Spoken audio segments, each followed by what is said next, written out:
Hi friends, కుక్కర్లో 3 whistles రాణించుకున్నాను అండి. శనగపప్పు 1 కప్పు పప్పు, 2 కప్పులు వాటర్ వేసుకొని 1 కప్పు బెల్లం పెట్టాను. మెత్తగా ఉడికిపోయింది చూడండి. నీరంతా నీరిన తర్వాత బెల్లం పెట్టాను. శుభ్రంగా కరిగేటప్పుడు ఇంకా 1 కొబ్బరి చెప్ప మిక్సీ పట్టి వేసుకున్నాను. ఆ నీరంతా ఎగరాలి. ఇప్పుడు యాలకుల పొడి 1 స్పూన్ వేసుకున్నాను.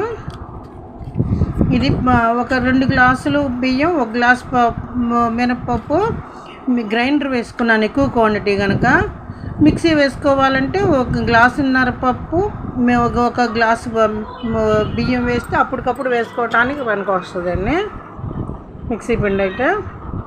ఇప్పుడు ఇలా వేసుకొని ఒక 2 అవర్స్ వరకు నానితే బాగుంటుందండి. పొయ్యి మీద ఒక కళాయి పెట్టుకొని ఇలా వేసుకుంటున్నాను.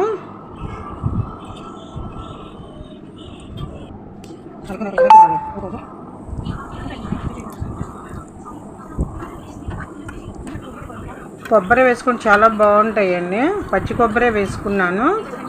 లైక్ చేయండి, షేర్ చేయండి, సబ్స్క్రైబ్ చేయండి. నచ్చితే కామెంట్ పెట్టండి.